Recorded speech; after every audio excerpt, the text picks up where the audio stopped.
Hello friends, मैं सी ए सचिन किशोर स्वागत करता हूं आपका मेरे यूट्यूब चैनल में। इस वीडियो में हम देखने वाले हैं fly SPS aviation limited IPO के बारे में। क्या ये आईपीओ आपके पोर्टफोलियो को लिफ्ट करेगा, क्या नहीं। इस वीडियो में हम डीप डाइव करने वाले हैं IPO details, company background, financials, क्या जीएमपी ट्रेंड होने वाले हैं, क्या कोई बिजनेस रिस्क है, या फिर लॉन्ग टर्म पर्सपेक्टिव से ये आईपीओ कैसा रहने वाला है। अगर आप इस आईपीओ में अप्लाई करना चाह रहे हैं, इस वीडियो को एंड तक जरूर देखें। Let's start with the basic details. IPO के जो डेट होने वाला है वो 1 अगस्त से लेके 5 अगस्त तक होने वाला है। दैट मीन्स कि UPI mandate confirmation cut off time आपका 5 PM 5 अगस्त होने वाला है। तो 5 अगस्त 5 PM तक आप अपना यूपीआई मैंडेट जरूर अप्रूव करें। इसका जो इशू प्राइस बैंड होने वाला है वो 210 to 225 पर शेयर होने वाला है। बट अगर हमें इस आईपीओ में अप्लाई करना है, या अगर इस आईपीओ में अप्लाई करने के चांसेस हम आगे देखेंगे अगर होते हैं, तो फिर हमें कट ऑफ प्राइस पे ही अप्लाई करना है जो कि 225 का होता है। लॉट साइज 600 शेयर्स का होने वाला है एंड ये completely fresh capital sale type होगा। इसका जो टोटल इशू साइज है वो 102.53 CR का है, जिसमें से इन्होंने 5.17 CR मार्केट मेकर्स के लिए रिजर्व किया है। अगर आपको नहीं पता है मार्केट मेकर्स क्या है, तो आप इस वीडियो में कमेंट करके जरूर बताएं। I will make a video on that. Rest 97.36 CR public के लिए इन्होंने ऑफर किया है। क्योंकि ये एनएससी एसएमई आईपीओ है तो ये एनएससी में लिस्ट होगा। एंड अगर देखें कि इन्होंने 102.53 CR को कैसे स्प्लिट किया है, तो यहाँ पे क्यूआईबी के लिए इन्होंने अराउंड 50% बोला है, रिटेल सेगमेंट में 35% है, एंड एचएनआई के लिए 15% रिजर्व किया है। बट इन्होंने एचएनआई का स्प्लिट नहीं बताया है कि small HNI and big HNI का क्या स्प्लिट होने वाला है। आई गेस कि स्मॉल एचएनआई में 5% के अराउंड होगा एंड बिग एचएनआई में 10% के अराउंड होगा। अगर हम देखते हैं तो रिटेल में इन्होंने 35% ऑफर किया है, जो कि काफ़ी ज़्यादा परसेंटेज है as compare to H N आई।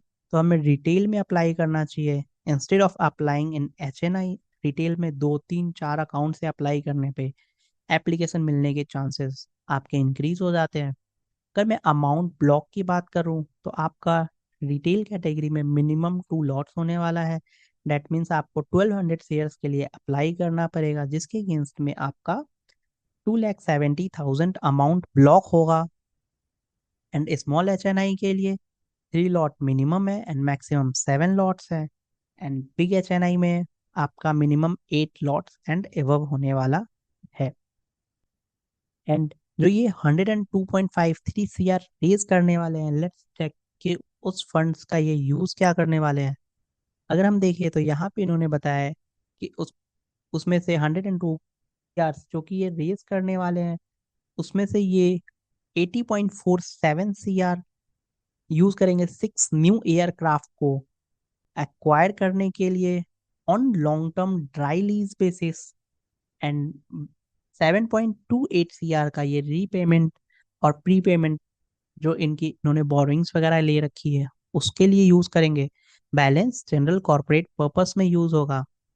जब हम बोरोइंग्स की बात कर रहे हैं तो लेट्स चेक कि इनका फाइनेंशियल्स क्या कहता है। If we see financials starting with the borrowings, तो कंपनी के पास करंट में बोरिंग 17.93 CR का है, जिसमें से company 7.28 CR with the proceed of this IPO pay off करने वाली है। तो इफेक्टिव कंपनी के पास बोरिंग्स रह जाएंगी वो समवेयर अराउंड 10 CR के अराउंड रह जाएंगी। बोरिंग्स 2024 में 2.56 एंड 2023 में 3.36 CR का था।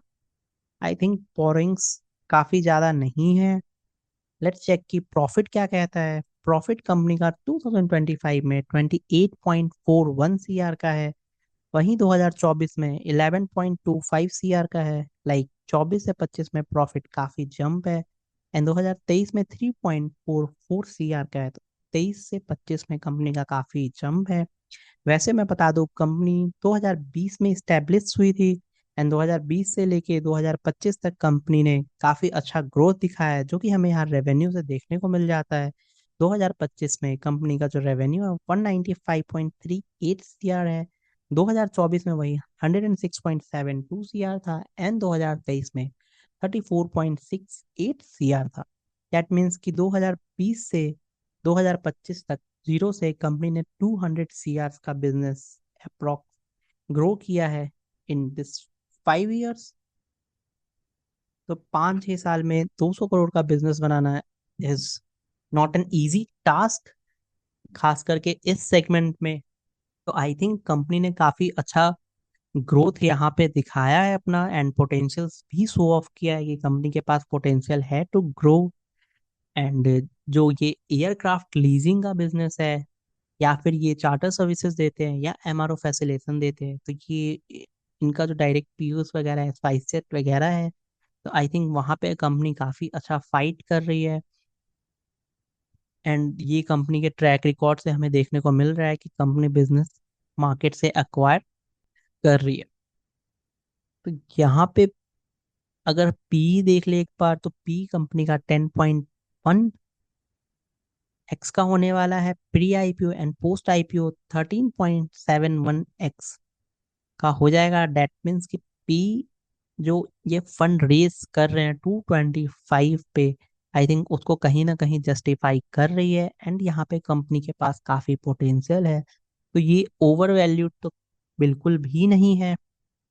क्योंकि अगर आप इनके पीयर से कंपेयर करोगे, तो उनका P somewhere around 20 to 25x आपको देखने को जरूर मिलेगा।